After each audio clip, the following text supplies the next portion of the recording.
franchisee up in New Hampshire. She is a master coach. She has also been a mentor, a certification trainer, a member of Team Engage, written many of the things that everybody is using today. She is our NAVC licensed facilitator trainer, and is very instrumental in us having that program to offer. She was the 2011 Kaizen Award recipient and our 2022 Lifetime Achievement Award recipient. So, without further ado, my friend and colleague. There you go. Thank you, Margaret. Good morning. Good morning. All right, that was not good. Let's try that one more time. Good morning. Good morning. All right, that's a little better. Who's ready to learn about Navigational Conversations? Yes. Yes, one of my favorite programs. I'm very honored and pleased to be here to share with you today. So what we're going to be doing today, here's our agenda. So I'm going to be sharing with you a piece, a small piece, albeit, of the Navigational Conversations program, and I'm going to be facilitating it as if I sold it to a client and you are all the participants. Okay? Are you with me so far? Okay. That being said, I also want you to pay attention as a coach, because these coaching skills are really going to take your coaching to the next level as you're working with clients and talking to prospects, as a matter of fact. Okay? And then after we get done with that, so we're going to do that for the majority of the time, and then we're going to talk a little bit about marketing and what's worked as far as Navigational Conversations is concerned, so I'll share that with you as well. Sound good? Yeah. All right. So I want to make sure we get done in time, and I do have a jam-packed program here, and I know Margaret and the orchestra will play me off if I run late, so let's jump right in. All right, what is navigation? Getting from A to B. Getting from one place to another, yes. What's navigational coaching?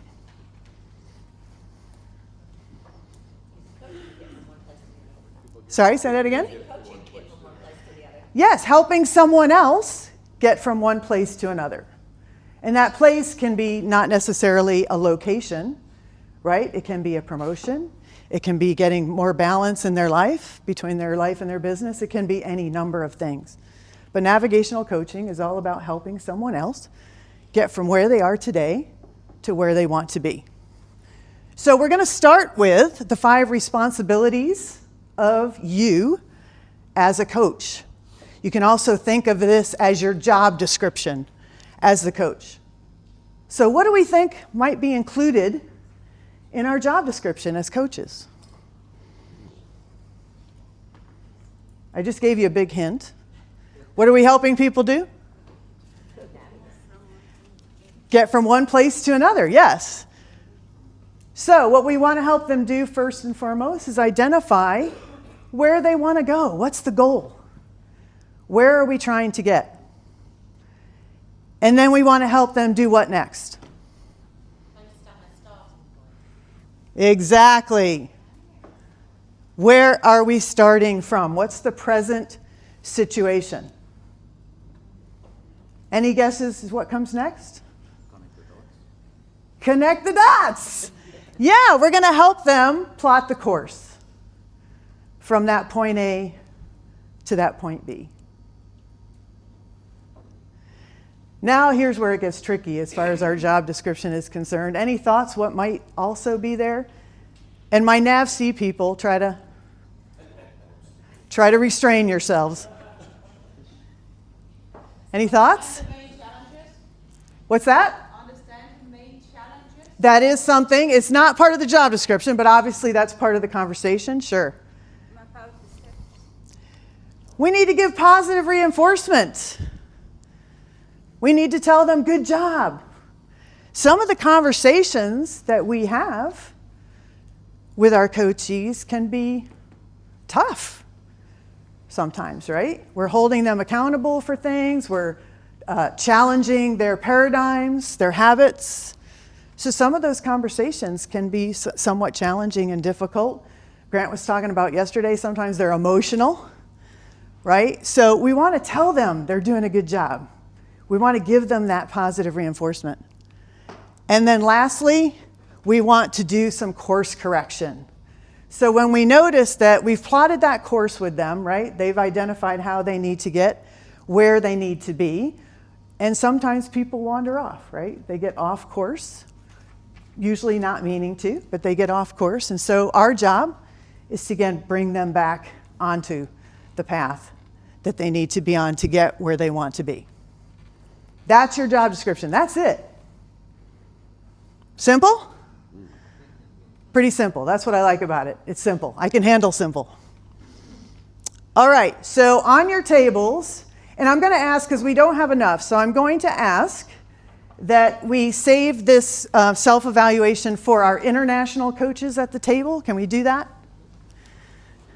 Since the rest of you have probably done this before. So if you have some extras, if you don't get one, don't worry about it. It's okay. We think of you as the international. Okay, the coaches that live over here.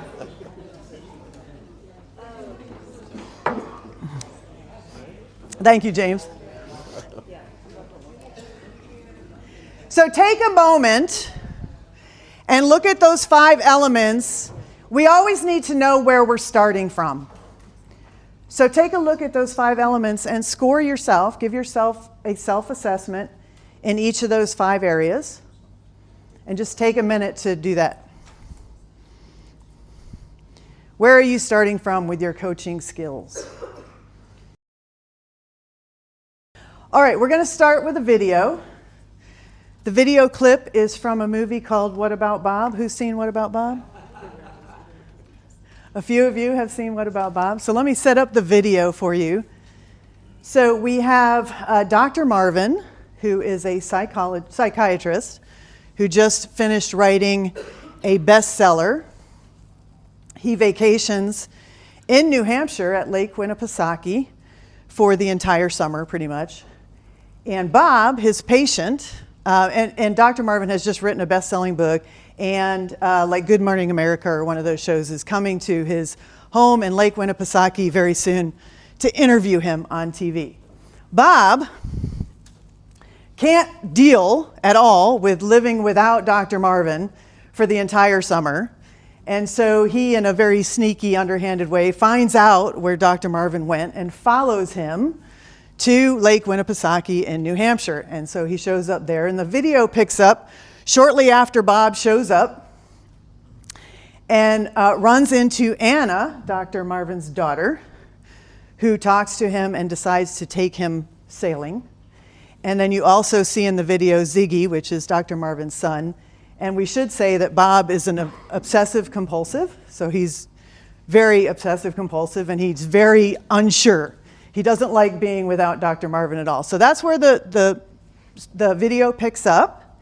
And what I want you to do is I want you to watch this video with your coaching lens on.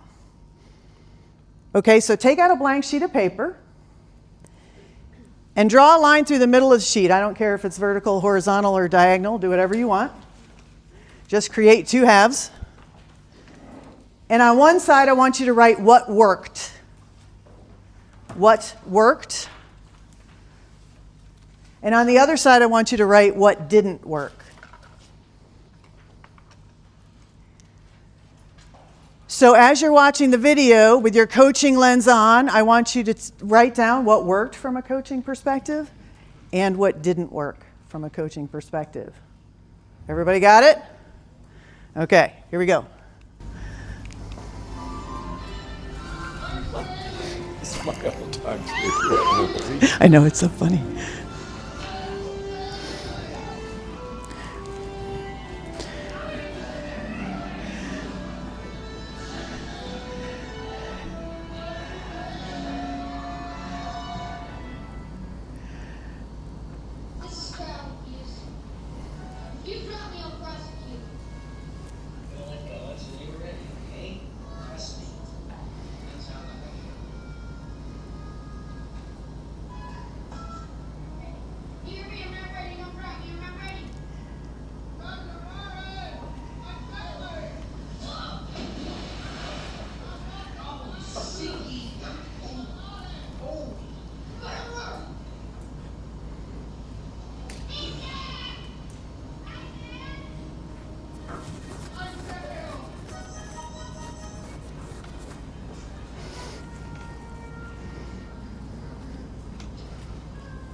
Guess what?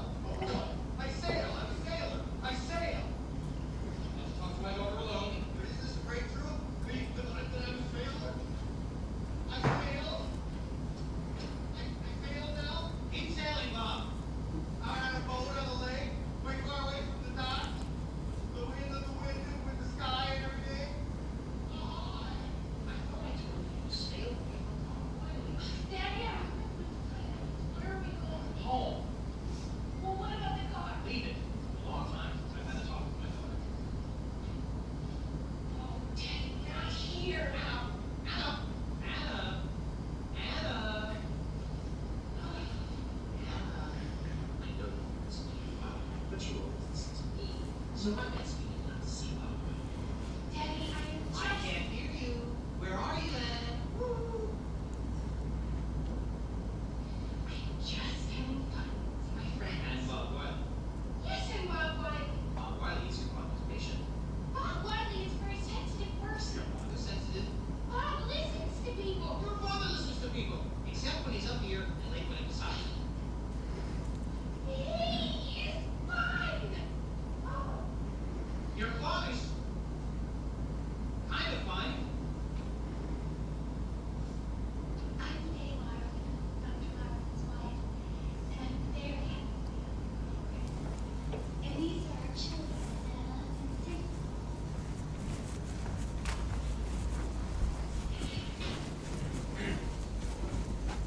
Afraid to touch anything.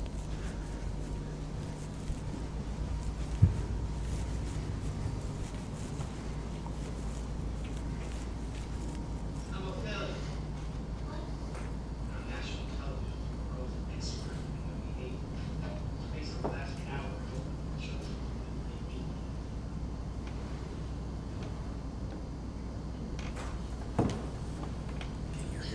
It needs to be louder. Yeah. I hear.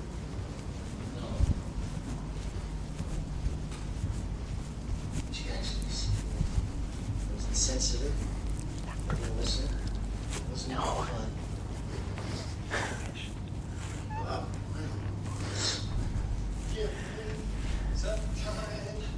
Some time to blow the wind.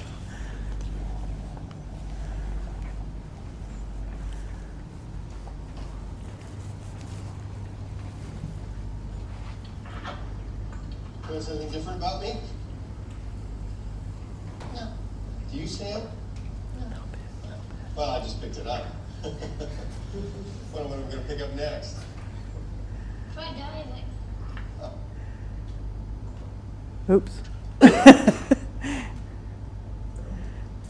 Trying to make it louder.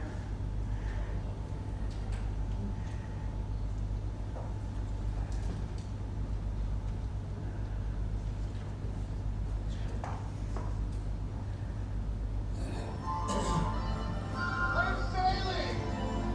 Look, you're over 12. We're still and what is it with him and Dad? Well, what's the big deal? Well, he probably. Whoa.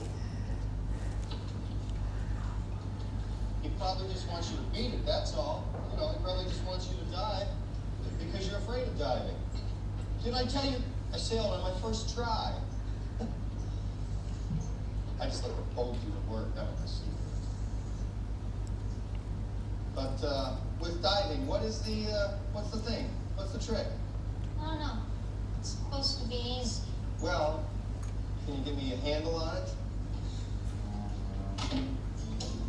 Thanks. Careful. Oh, careful. Careful. Go to the edge. My toes off. So, jewelry. Come on. Okay, Come on. let's call this the edge, right? This is the edge. Step up to the edge. And then walk up to our edge. Okay. Got you? Bend your knees. Bend your knees. Good. Bend your knees. Just give us forward. Nice. Support. Move forward. Just a second, no rush. This is my first time. Okay. Lean. Lean. Wait, I can't see what you're doing. What happened? You get in front. All right, careful. Hold it. Wait. Come on. Okay. Now hold my shoe. I'll I got it. All right. Bend your knees. Arms out straight. Stiff as a board. Come here, look.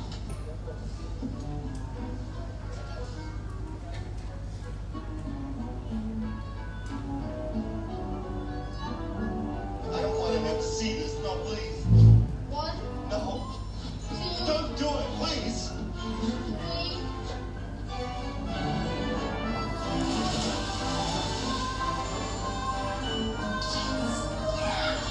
Yeah.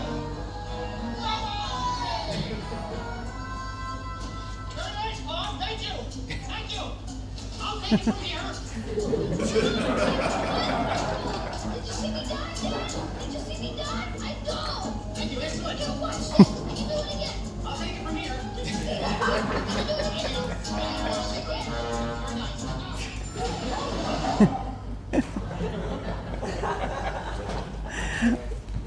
That was a little better. Would this one work better? Because I can hold it. Okay. Okay. Does anybody know the lighting in this room by any chance? Could we figure out that before the next video? So maybe we can shut the lights down a little bit. That might help too. All right. So what we're going to do is you've collected your notes on what worked and what didn't. I want you to conglomerate those notes in your table groups.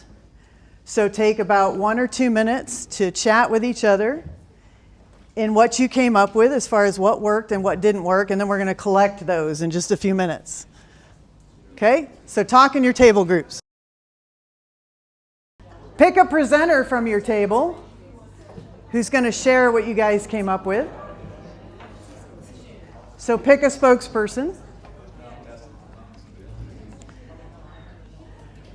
We're going to start with what didn't work. What didn't work. So let's start over here, this table. What table's number? Table number? Oh, there's no table number. Oh, okay. 4, table 4. What didn't work? The dad talks too much, too prescriptive. Okay. He lost attention. Lost attention. Task. Okay. Didn't identify a clear vision or a clear objective. Okay. Yep. No vision was identified. Okay. Self-denial was also mentioned.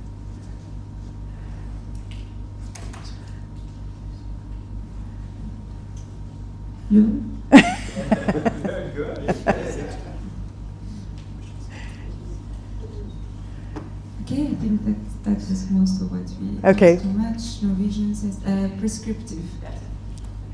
Okay. And what worked?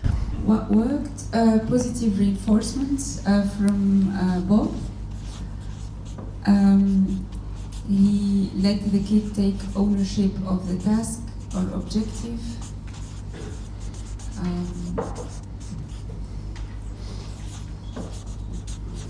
Yeah.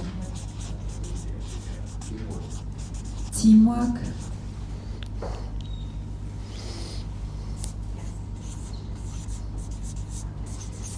Ask good questions and hug his back, quite literally.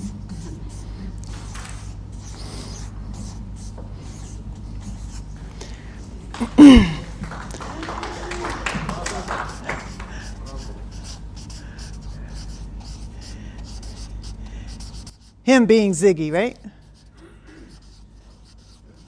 There we go. Okay, let's go right here. What did you guys have that didn't work? Did you have any new things that did not work?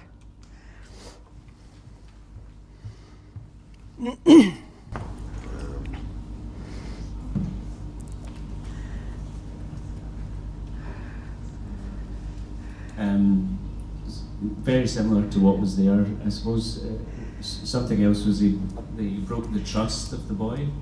So they made an agreement and they broke the trust by letting him go.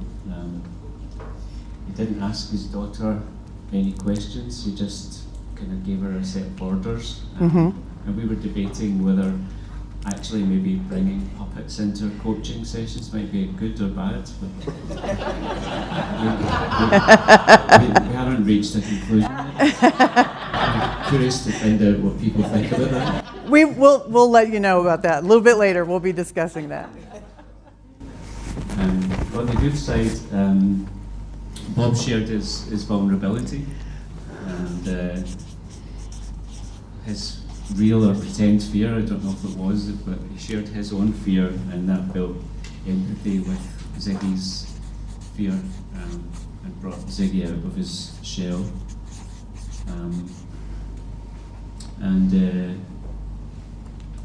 Dr. Marvin's wife asked him a lot of questions about how he was feeling when he was kind of lying down, so that was quite good. She seems to be quite a good therapist, if he is not.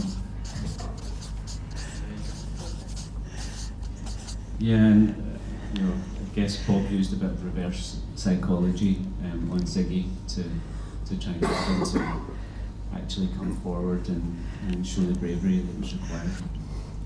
And that could be sometimes maybe quite a good coaching technique as well. Okay. Very good. Anything else? All right, let's go to table 6. What didn't work? All right, I'll use the microphone. All right. So a couple of things. One of the things, let's go all the way back to the first where Bob was on the sailboat. They made him feel comfortable. Even though he was tied to the post, he was comfortable. But look at how positive he was throughout the rest of the clip. He constantly felt positive about the fact that he was sailing. You got to give it a try. That was something we picked up on the what worked. Sorry, I went to the what worked first. You know me, I got to do the positives. A couple other things that I think we don't have up there. One was a humble approach. Okay. Cared and showed compassion. And experiential.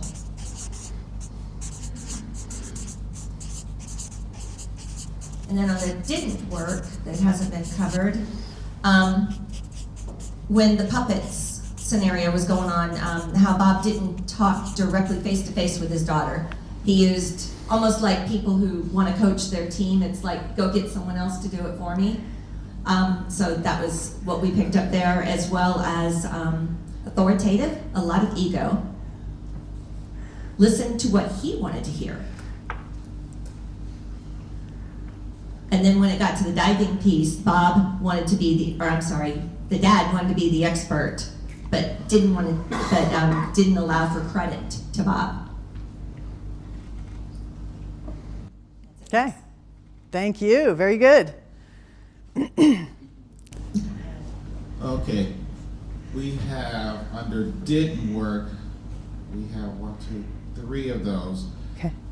We have negative attitude, but that's kind of in there. Insensitive, whining, dismissive. It wasn't fun. Now, the interesting thing is we have puppets under didn't work as well as it did work. Okay. We're somewhat split.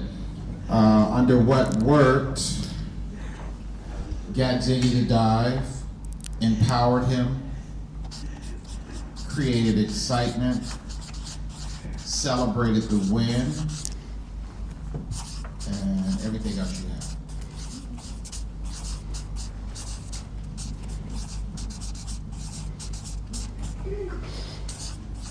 All right, next table.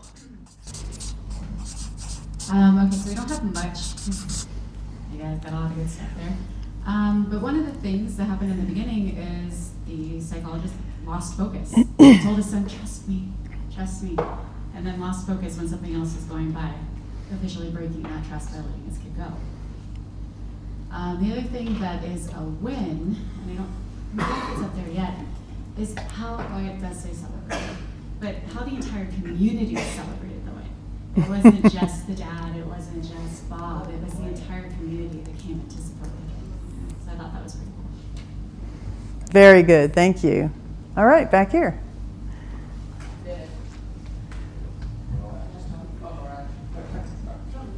Okay, just about everything. On what didn't work, it was forced as opposed to encouraged.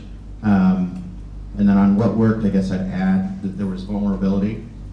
and so he displayed vulnerability, and he made, by asking questions, he made Ziggy the expert. He leveraged Ziggy's expertise versus telling him how to do it. And then just a thing I thought about that was not mentioned at the table, so it's not too funny thing.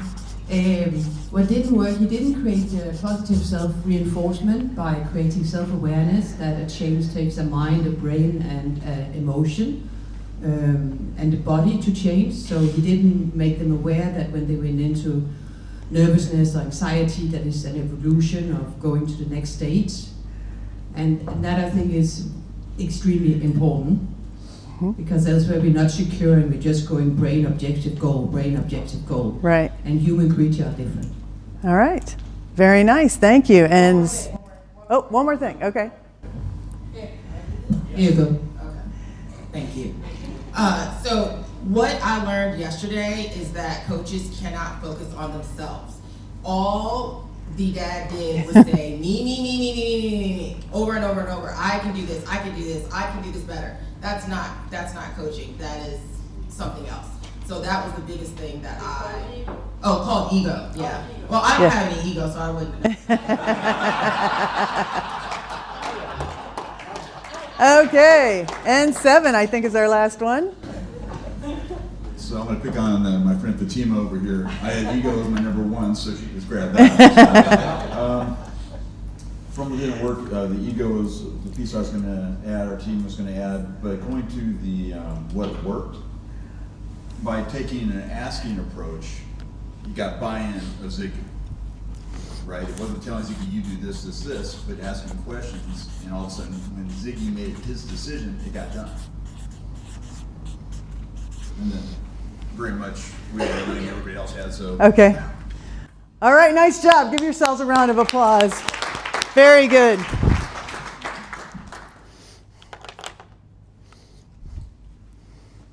Thank you, Tricia.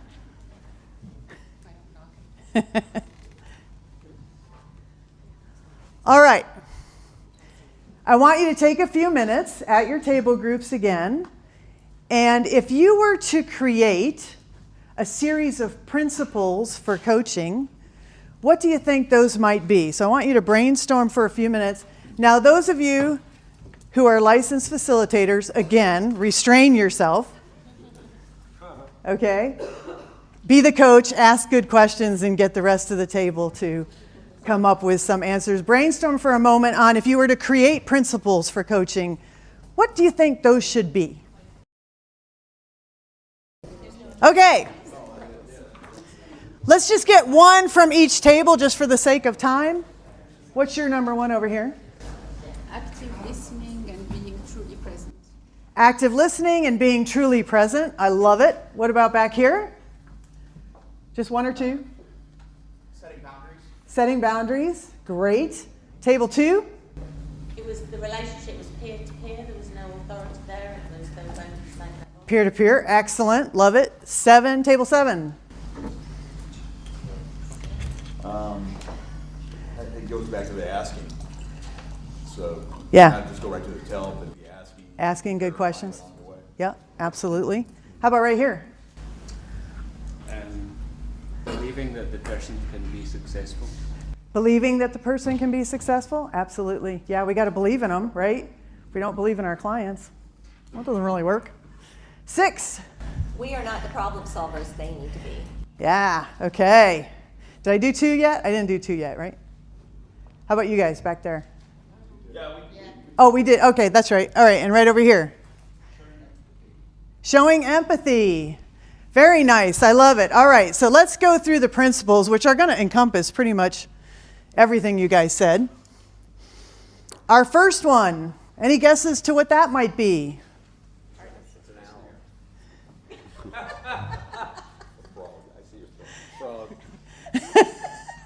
Coaching depends on a trusting and collaborative relationship. That's kind of the foundation. If you don't have that, you can't get anywhere without that. Right? So it has to start with a trusting and collaborative relationship. Any guesses as to what that might be? I'll give you a hint. That's an agenda. Whose agenda is it? It's mine. It's the coachee's agenda. Yeah, here's the really bad news that I learned 17 years ago. Once you become a coach, it's never any more about you, ever. Right? It's not our agenda, it's their agenda. And, back there, peer-to-peer form of interaction. So when we don't want to be authoritative, we don't show up, I'm the coach, I'm better, I'm smarter. No, it's a peer-to-peer form of interaction. Because if you have that authoritative approach, that you're smarter than everyone else, then you lose the trusting and collaborative, right? That goes right out the window. So it's a peer-to-peer form of interaction.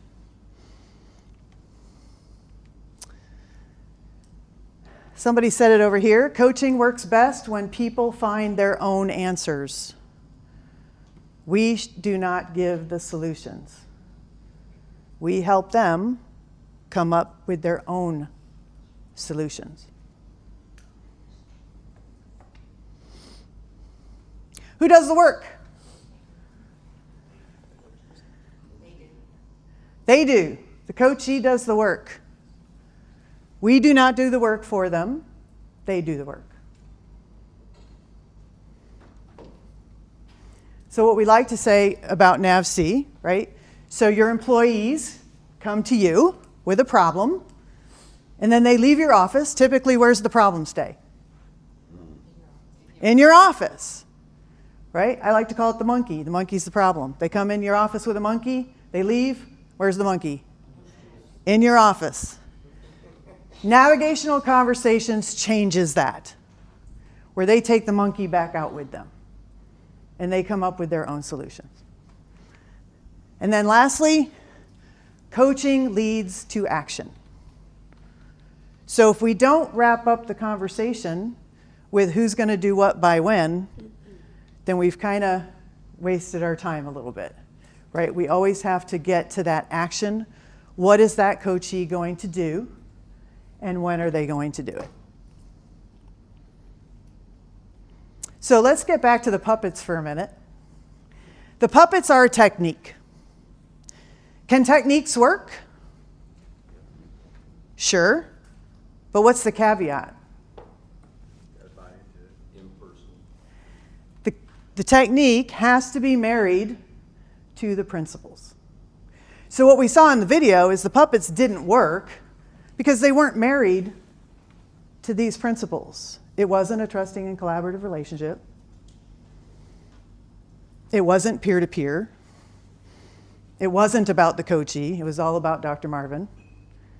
Right? So that technique didn't work. Techniques can work as long as they're married to the proper principles. But we saw a great example in that video. They weren't. They weren't. So the puppets just were useless. They didn't work. Did not work at all.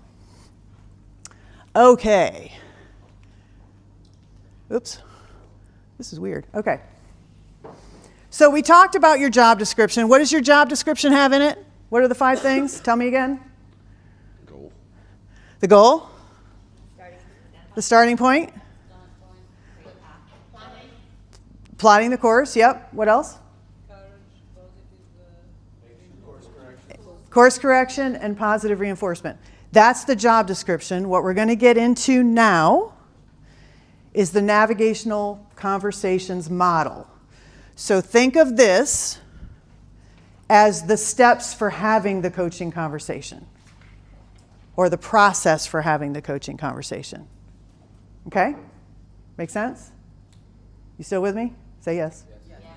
Nod. Say yes. Okay. All right. So what do we think the first step would be in our conversation?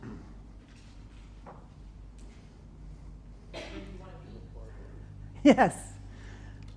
Yeah, we call the first step clarify, which is helping them determine what the goal is, where they want to be, and where they are today. That is the clarify step. That's the first thing we always do. We've got to have that, right? If we don't have that, we don't know where we're going, we don't know where we're starting from. So we always start with that. That's step one, it's called clarify. Any thoughts of what step two might be?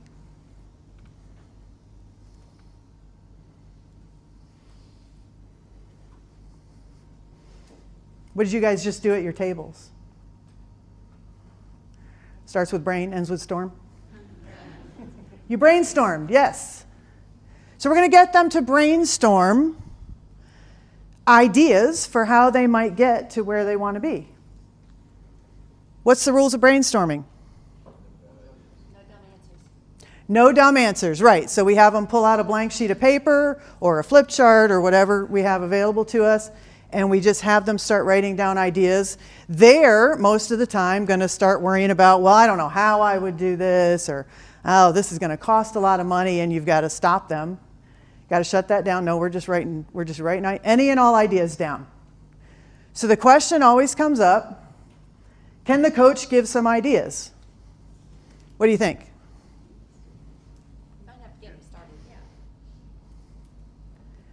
Maybe to get them started, okay? What'd you say, yes? Yes? Any other thoughts?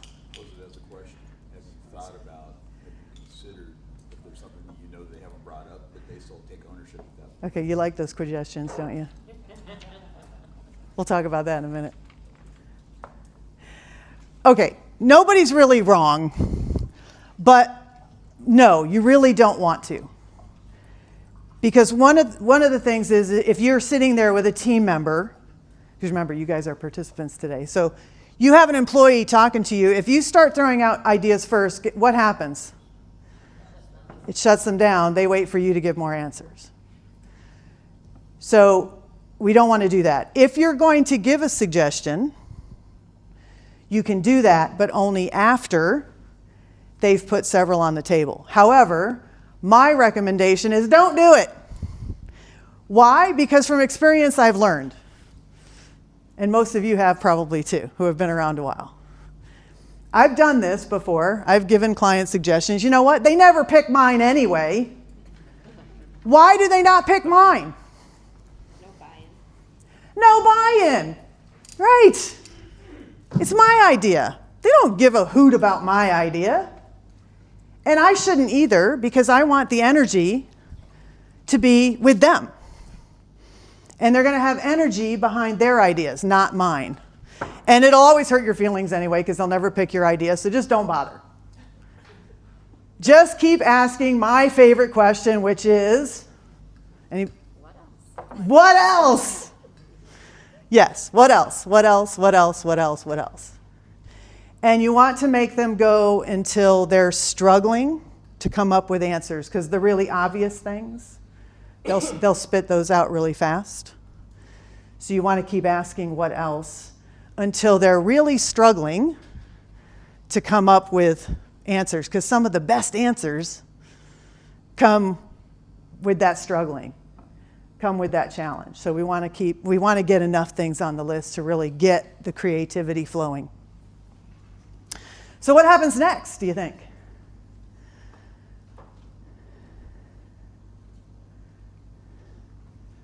Okay, what is happening? A little funky. Okay, plan. So now we've got ideas on the table, right? Now we're going to ask the coachee, well, what do you think? Which idea do you want to do? Or ideas. Usually it's multiple things on the list, most of the time. Right? So we're going to ask them, okay, which ideas do you want to use? What does the plan look like? Another question I get a lot is, well, what if their idea stinks? What do you think? What's the answer to that one? It's still their idea, yeah? What's that? Let them try it. Let them try it? Okay. What's that? Challenges. Challenges, yeah. So usually with step number 4, if the idea is really bad, we can usually get them to think about that in the anticipate, which is step number 4. Anticipate means what might get in the way of your plan. So what might create hurdles or barriers or stop your plan altogether? So usually we can get them to see maybe it's not the best idea by asking a lot of questions around this. What unintended consequences might be there? What might get in the way? Who is this going to impact? And how is it going to impact people? So we can kind of expand on this, anticipate a little bit to get them to think through that. But we don't want to say, gosh, that's a horrible idea. We don't want to do that. So we want to get them to realize it. Now they may have to go forward with it, right? And find out for themselves that it doesn't work.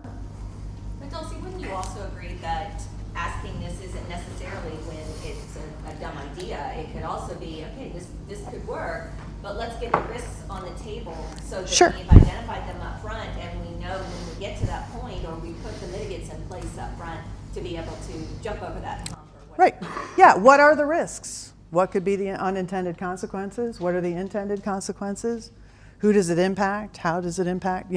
So through our good coaching questions, they may change their plan on their own, right? But if they don't, a lot of times, again, we have to remember that we don't know everything. Again, it's not about us. And you guys, as supervisors and managers and executives, wink, wink, have to realize that your answer isn't always the right one. They can come up with fresh, better ideas. So that's anticipate. What might get in the way? And what's the follow-up question to that? How could you prevent it? Right. So should that happen, how are you going to continue to move forward with your plan? How are you going to get past that obstacle and keep moving forward? And then lastly, any thoughts? What happens last? I have a question. Oh, yes. How is anticipate different from clarifying questions? Clarify is really centered on let's identify point A and point B. So where do we want to go? Where are we today? That's clarify. That's the first step, right?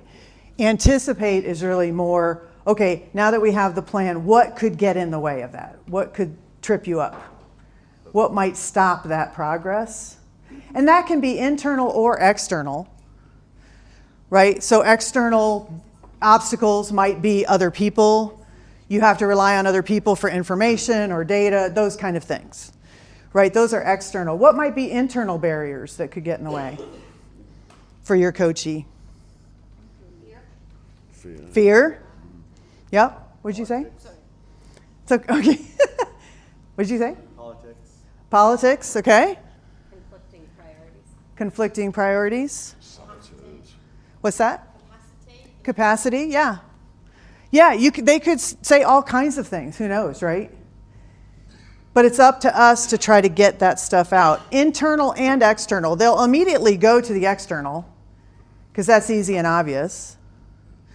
But there might be insecurity, fear, insecurity around inexperience. Maybe it's the first time they've led a project, whatever the case may be, right?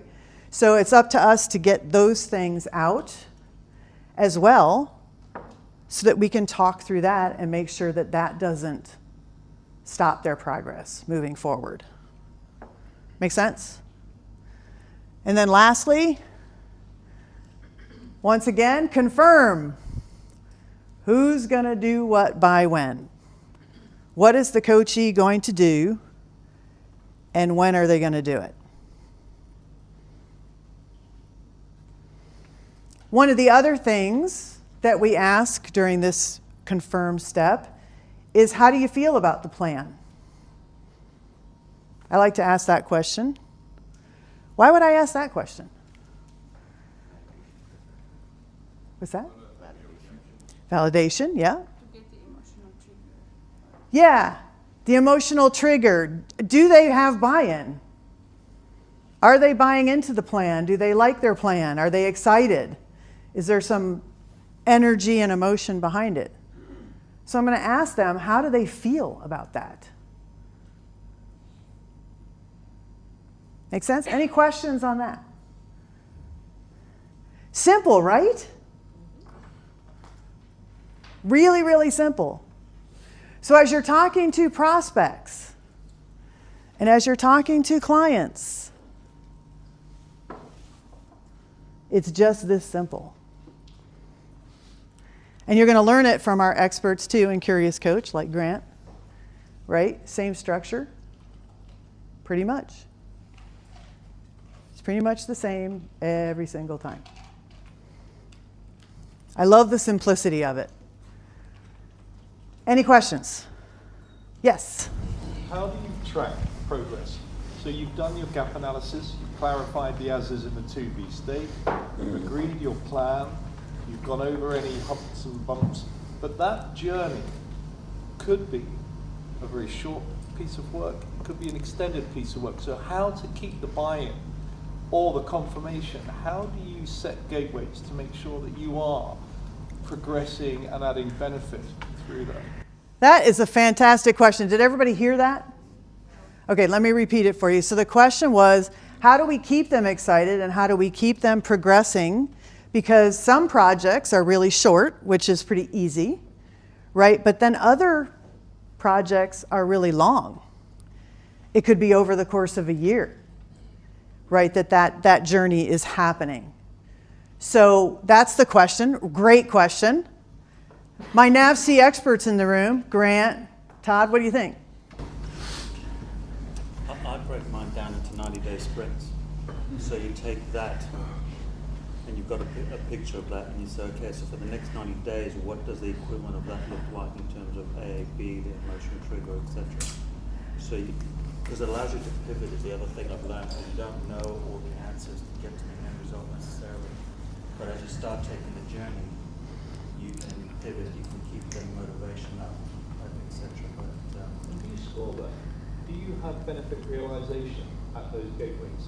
So you do yours on a 90-day, whatever it is, but you have something tangible to then say, this is where we're progressing, and actually to confirm back to the client that you are still realizing the benefit that you set out to achieve from the beginning.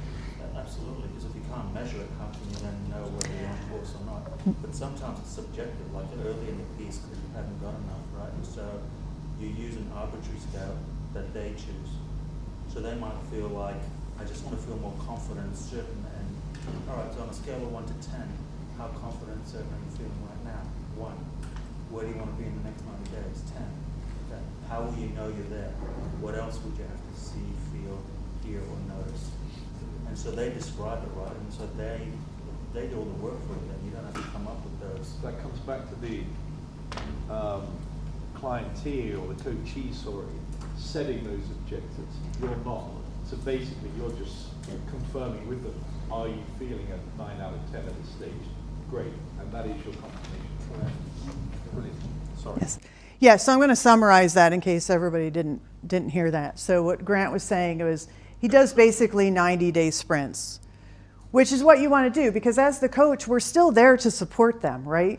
So in a longer-term project, we want to establish, whether it's 90 days or something else, we want to establish those get-together feedback loops, where we sit down and where are we? And then the next piece of that is one of my favorite questions is, how are we going to know? Let's just say it's 90-day sprints. I like that term. So let's say we talk about the first 90-day sprint. My favorite question to ask is, how are we going to know we're successful? And it may be, in some cases, it may be hard data, right? Numbers. In other cases, it may be more subjective, like scale of 1 to 10, I'm really stressed, I'm trying to get less stressed. Well, where are you today? So a scale of 1 to 10, it could be like that. But we're going to establish some way of measuring what success looks like, whether it's tangible or intangible. Because we're there to support them. We're not doing the work, but yeah, on those longer term things, yeah, we're gonna establish when those meetings need to be, where we sit down and say, okay, did we make where we wanted to be in this 90 days or this 2 months or whatever it is? Yeah. Also, we're teaching our clients how to be good coaches. Just like we don't set a plan with our clients and say, okay, I'll see you in 90 days, right? We We see Right. them every week, every 2 weeks for those check-ins and how are you doing. They have to do the same thing. So part of that clarify step is, so how are we going to stay in sync? Is that a weekly check-in? Is that a bi-weekly check-in? What are we going to do? And that check-in is kind of a abbreviated version of this. What's the gap now? What kind of progress have you made? Any issues, any obstacles, any things we need, any adjustments we need to make? So that's what coaching is. So we're teaching them, to do the same thing. Excellent. Any other questions? Yes. So do you present the process in the first meeting with the coachee so he knows the whole process? Or do you go step by step over the 90 days, let's say, for example? Okay, so are you talking if we were doing the workshop, or are you talking in the context of just with a client? Yeah, so typically I don't show them this at all, right? I'm just doing it, right? And they're just answering the questions. So I'm not showing this to them at all. Yeah. Make sense? Yeah, to clarify, Dulcee, maybe that this absolutely will make you a better coach. Yes. It's teaching you how to coach. Right. But you can also use this, NAVC is a program we use with our clients, but we teach them this. Right, right. So yeah, it's a little confusing because there's kind of two different contexts here that we're kind of going back and forth with today because of the audience and the group that we have. So this is a 2-day workshop that you can sell as part of your business, right? And it's a 2-day workshop. And so in the workshop, I would share this, right, to the participants. But in my coaching practice, when I'm just working with clients, I'm just doing this, right? I don't share this with them. Does that make sense now? We good? Okay. Yeah. It's a little bit weird because we're kind of switching back and forth. One time I had a client I'd had for a while. I ended up doing NAVC with them after I'd been working with them for like a year or so. And they're like, I see what you're doing now. You've been NAVCing me this whole time. Yeah. Yes. Bit of a housekeeping, but if you're selling the workshop, promoting the workshop, have we done the work with the new branding to wrap around it, which is more of the emotional trigger, end result messaging, marketing messaging? We've changed all the branding and we've moved away from buy this course to, create an inspirational team through groups. Uh-huh. So that kind of thing. Is there any marketing wraparound that we're confused? Yes. Yeah, and we'll get into that a little bit. And yeah, and there's stuff in the library that you'll have access to and all of that. So we'll get into a little bit of the logistics at the end. But yeah. Yes. Yeah, can I just ask, why is it, and you've thought about this for absolute years, so I'm sure you've got some really good rationale, or I'm assuming you have, why is it you don't present that journey up front? Do you think it's better to just have it as a natural? Is there do you believe it's wrong to share it, or is it just you think it's better? No, it's not wrong. Like you could. It wouldn't, it's not a deal breaker. It wouldn't hurt anything. But it's really, I think it's better from us being coaches with our clients to just have that conversation and just let it flow, because some clients, not all, but some clients would get a little wrapped around the axle with it, right? And you don't want that. You just want to have a free-flowing, trusting, collaborative conversation. So they don't need to know. I mean, it's not wrong, right? But they don't need to know that you're using this, right? It's just, you want to just have that free-flowing, natural conversation. Because this is also not linear, by the way, right? We don't just go step 1, 2, 3, 4, 5. Okay, good, we're done. Sometimes you go back and forth. Right? They get to anticipate and they go, oh yeah, this plan stinks. Okay, well let's go back to our brainstorming list, let's start again. So you may go back and forth. So you want it to be a free-flowing kind of conversation. And so you don't necessarily want them to know the structure, because it's better, I think it's more valuable to the conversation if they don't. Yeah, right? Otherwise you get, also you might tune, the coachee becomes cognitive, their analysis, and might become over-rational. Oh, which stage are we at now? Yeah, they get wrapped around the axle with it. Yeah. Focus on their stuff. Exactly. Yeah. Hey, also, I'm sorry, I don't want to take time from this, but based on the conversations I've been having with people over the past couple of days, This is a 20-minute coaching conversation. This is an SBR. You should be doing this every time you're having a conversation with a prospect. Where are you trying to go? Where are you today? What have you tried to get there? What are some other things you could try? How are you doing? What do you want the next steps to be? Wow, when can we start? That's a 20-minute coaching conversation. Yep. Yes. Anticipate. How do we, and just I haven't gone through certification yet, so I'm probably premature in this question, but when we think about the anticipate, so we think about risk, how are we holding the coachee accountable tangibly? Is that sending them a recap notes? Is that a shared file? Like, what does that look like tangibly, like tactically? Well, the accountability mainly comes from the follow-up question, which is what are you going to do if that should happen to keep moving forward, right? So that's the main accountability piece. Okay. As to the other things you brought up, it changes from one coach to the next. Okay. I don't do follow-up notes. Okay. I just see that as that's not my thing, right? That's not my job as the coach. I take notes during the session. I ask them to take notes during the session, right? So only under weird circumstances will I send my notes to them. So I hold them accountable for taking their own notes. Who does that too? Okay. Does anybody send recaps? Who sends recaps? I do. Okay. Okay. So, not my purview to say right, wrong. I'll just share what I do. Okay. So I've done both, and what I found is when I send it, they don't take ownership.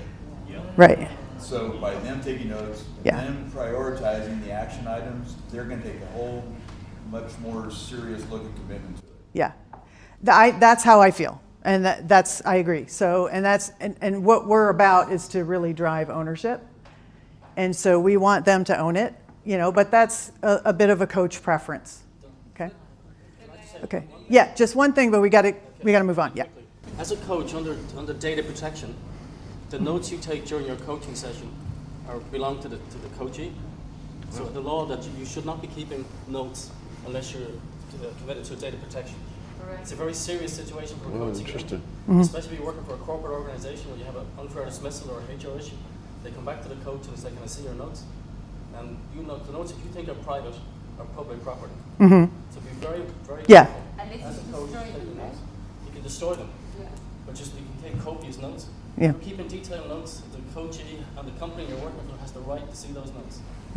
Yep. Okay. All right. Great job, everybody. Let's keep moving. All right, we're going to do. You know what? Based on time, I think we're gonna move on here. All right. Why is this thing so weird? Okay. All right. Let's talk about the art of the question for a minute, because one of the key things we do is asking questions, right? What kind of questions do we want to ask? What are open-ended questions? Who,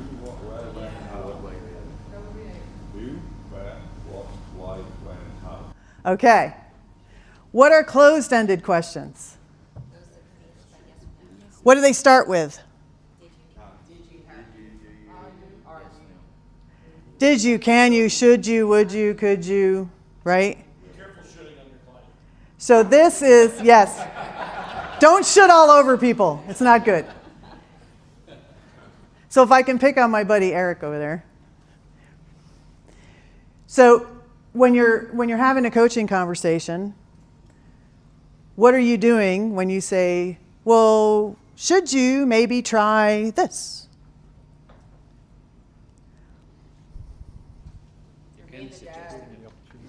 What are you doing? You're giving a solution. You're just turning it into a question. So we call those questions, and don't do that. Don't do that. Okay? Open-ended questions. Now, that's not to say that you can't have any closed-ended questions in your conversation, but the majority of your questions should be open-ended questions. Why? To give us more detail, but why? Yes. We want them to do the talking. They talk 80%, we talk 20%, roughly, right? We want to make them think. If we're asking closed-ended questions, they don't have to think. We want to ask open-ended questions. Yes? The one area where I have very good experience in a closed question is for commitment. Mm-hmm. Yeah. Yeah, that's absolutely right. I find that I ask more closed-ended as we are getting to the end of the conversation.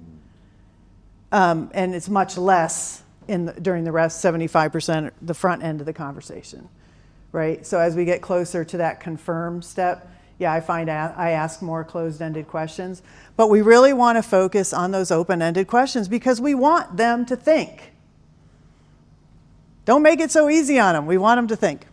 All right, so let's talk about what are the 3 types of questions that we ask, or also referred to as the intention, meaning the intention behind the question. Our first one is collecting data. They're collecting data questions. So what are we doing? We're identifying what the coachee knows about the situation. We're clarifying background and context, and we're broadening our understanding of what the situation is. So if my client comes to me and says, this has been the week from hell, right? I'm going to ask some questions around that. Well, why is that? What's going on? That's collecting data questions. Why? Because the coachee knows the answer to them. What's one of the watch outs around collecting data questions, do you think? How much time do we want to spend on collecting data? You could stall the conversation, because they might not know, and you're in there, oh, when do you get it?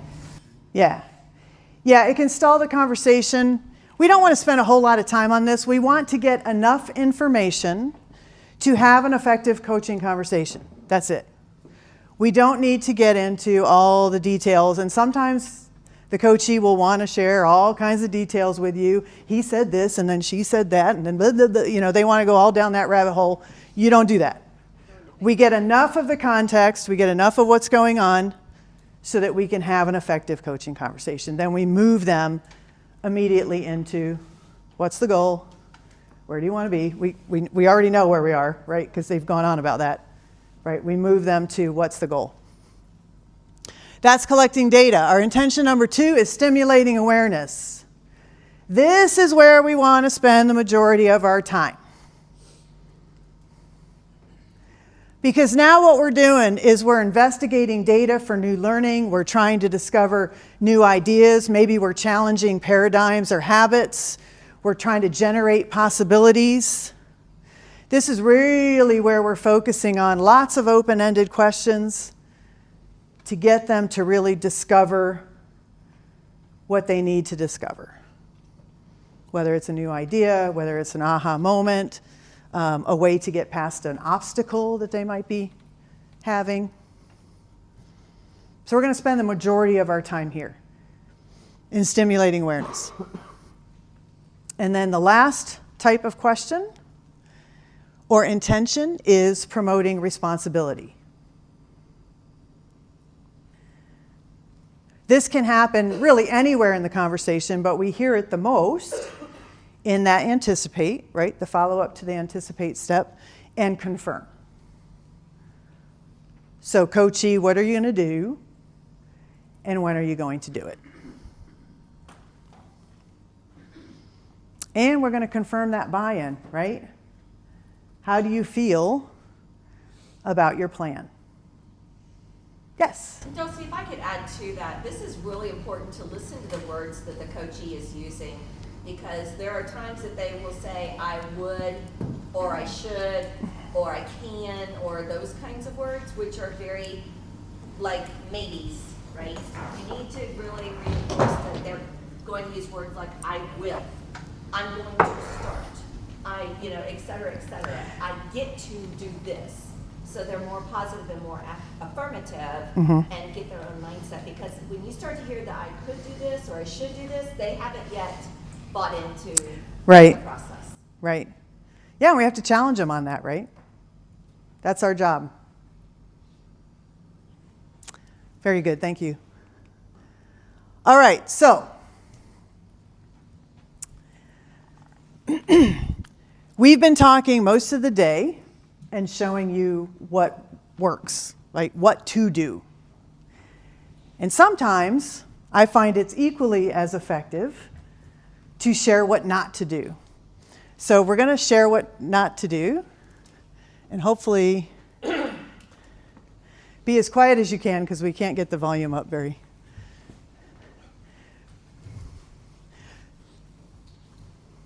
So we're going to share this video with you. This is a great example of what not to do. Are you ready, Steve? Okay. Dr. Switzer? Yes, come in. I'm just washing my hands. I'm Catherine Bigman. Janet Carlisle referred me.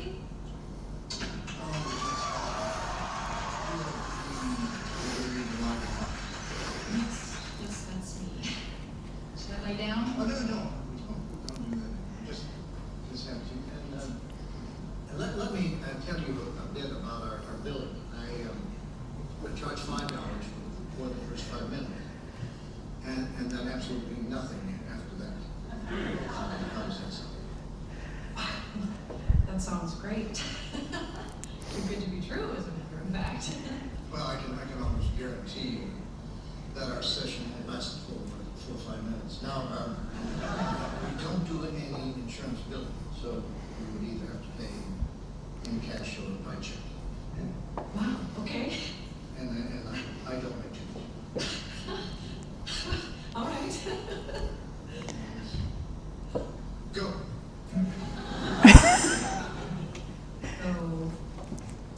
So, Tell me about the problem that you wish to address. well, I have this fear of being buried alive in a box. I start thinking about being buried alive and I begin to panic. Has anyone ever tried to bury you alive in a box? No, but truly thinking about it does make my life horrible. I mean, I can't go through tunnels or be in an elevator or in a house, anything boxy. So what you're saying is you're claustrophobic. Yes, that's it. All right, well, let's go, Catherine. I'm going to say 2 words to you right now. I want you to listen to them very, very carefully. Then I want you to take them out of the office with you and incorporate them into your life. So write them down? Well, if it makes you comfortable, it's just 2 words. You find most people can remember. Okay. You ready? Yes. Okay, you're there. Stop it!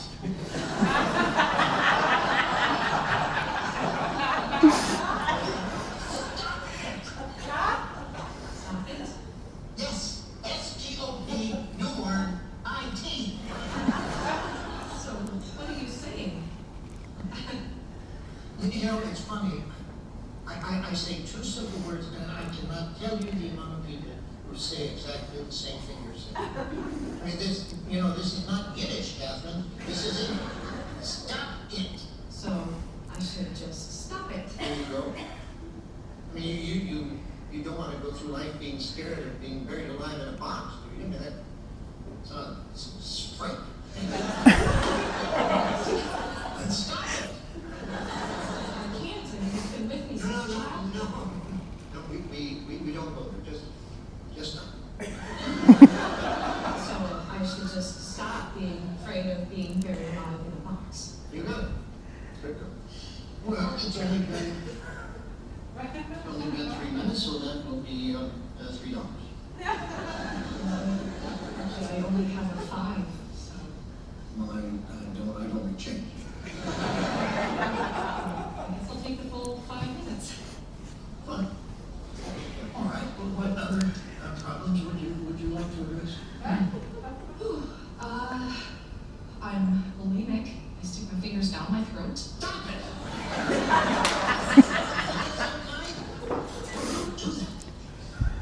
I'm compelled to. My mom used to call me No, fat. no. We don't go there. We don't go there either.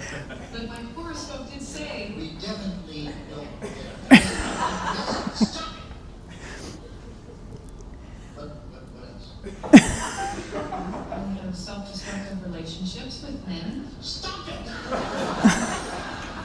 You want to be with a man, don't you? Mm-hmm. Well, then stop it.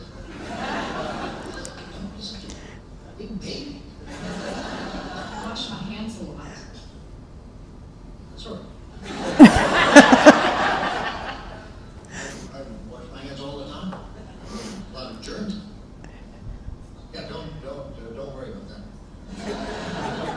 I'm afraid to drive. Well, stop it! How are you going to get around? Get in the car and drive, you kook. Stop it!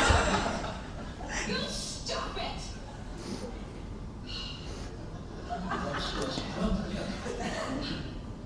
I don't like this. I don't like this therapy at all. You're just telling me to stop it. And you don't like it?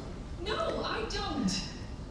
So you think we're moving too fast, is that it? Yes. Yes, I do. All right, then let me give you 10 words that I think will clear everything up for you. You want to get a pad and a pencil for each one?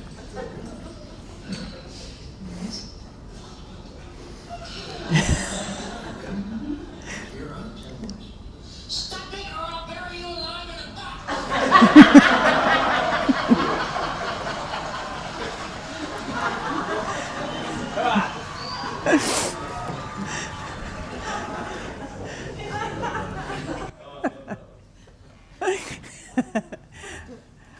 Bob Newhart just recently passed away, and in my opinion, one of the funniest people ever.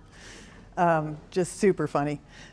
Okay, so let's talk about marketing. Now what we're going to do is we're getting really tight on time, so you guys are going to have quick table group exercise here for about a minute and a half to think of some ideas of how you might market navigational conversations in your own practice. So, ready, set, go. So I'm going to share with you, I'm inherently lazy, so I'm going to share with you the easy things that I've done that have worked very, very well. First of all, coaching clients, right? I sell this a lot from working one-on-one with coaching clients. So it can be a small business, it can be executive coaching, doesn't really matter. But usually the minimum you want to have, I would say, is 6 to 8 people. But a lot of the businesses that we work with have at least that. And then it goes up from there. Right? So I use coaching clients because I have yet, I don't know, John, you tell me if you agree, I have yet to talk to a prospect or a client who doesn't need this. Everybody needs it. Everybody. Because most of the managers that you'll hear about or observe or hear about from your coaching client are using the old methods, telling people what to do. And there's a new challenge now that helps us, and that is there's a lot of conversation around how do we deal with Gen Z employees and younger employees? Well, telling them what to do ain't it. That doesn't work. So NavC is the solution to that too, because they want to be engaged, they want to be independent, they want to come up with their own solutions. So this is an answer to that. So just coaching clients is a source, a very easy one. Speaking for networking groups or associations. So we have an abbreviated program, looks almost like what you went through today. That's like a 90-minute or 2-hour lunch and learn, right? You can get in front of groups, and then you have an offer at the end, generate leads, and you have the discussion about the full 2-day workshop. And then lastly, thank you, Dan, Champions Network. Another great source for getting referrals into and talking to other prospects who have teams that need this. Thank you, Dan, you saved me, my friend. So those are the 3 methods I've used that have worked for me. Todd? Yeah, I would say the first and the third for me. Mm-hmm. And by the way, Dulcee keeps talking about it's a 2-day on-site. I do this every time. It's a 4-hour session on Zoom, and I do it for people across the country. I have people in Mexico, Canada, California, New York, and Ohio, all on the same Zoom call, because they all work at the same company, and sometimes. Other times I'll bring multiple companies together to get to 8 people, and that actually goes better. They enjoy having a variety of different companies, because they hear everybody has the same problems, and they can relate to each other. And this is one, in my opinion. Letitia, I'm going to pick out in the back. She's an HR professional. Those are the people that are great for this. This works for high potential employees. It works for the employee who's been a great engineer that's now becoming the engineering manager. It doesn't know the first thing about how to lead. They just know how to design something. Right? Yes, yes. So, and as you're speaking for groups or organizations, you know some of those HR contacts, those training and development contacts, invite them to that, right? Because we want them in there because we're going to ask them, hey, evaluate this and let me know if you see it's appropriate for your whole team or for your whole organization, right? Todd's done a lot of this. I've done it too, and it works extremely well. So keep it simple. Yes? I was going to say, there's a flyer, there's an ad in the design studio. All you need to do is take action. So you pick a date, you pick a time, you go into the design studio, you put your Zoom link in, you put your date and time, and you click send. You can send it to all your social channels, you can post it on LinkedIn. So it takes you 6 minutes. If you don't have 6 minutes, then obviously you have a robust client base. If you don't have a robust client base, then do it. Right.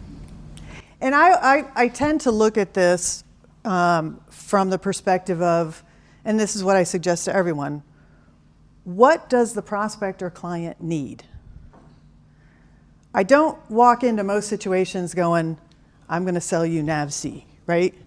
No, I'm going to ask them questions and listen to them, and then I'm going to prescribe what makes sense. So in my executive coaching engagements, I just finished it recently. I sold a 6-month program to develop their leaders, and NavC was a part of that. So in the middle of the program, I went there for 2 days, and we did Navigational Conversations, but that was only a piece of an entire leadership development program, which also included our Brian Tracy coaching module material, among other things. So my suggestion to you is just listen. Again, everybody needs this. So this is often going to be a piece of whatever you're putting forward, whether it's by itself or as part of a bigger program. But just listen to the person that you're talking to. And then you, just like a doctor would, you prescribe what's going to help them solve their issues and their challenges. Yes? Just a plug, I got to tell you, NavC is one of the best coaching programs I have seen, and being able to help. One of the other areas that I use this is with municipalities, so city governments, et cetera, and also nonprofits with board of directors and so on. This works really well with them. I was able to get in front of 62 leaders for the city of Sanford because they went from a pay just because you're breathing program to a pay for performance program, and those leaders had no clue how to coach for performance. So this was a fantastic way of getting in there and making that happen. Yeah, one of the biggest challenges is engagement that we hear about over and over. Engagement. My employees aren't engaged. They're not engaged. They're not engaged. Largely it's because they're constantly being told what to do, and we don't get engagement from that. So it's a big challenge out there, and you'll hear it over and over and over again. Okay, the orchestra's going to play me off. It's been an honor to be here for this conference. Honor to share this with you. Thank you so much.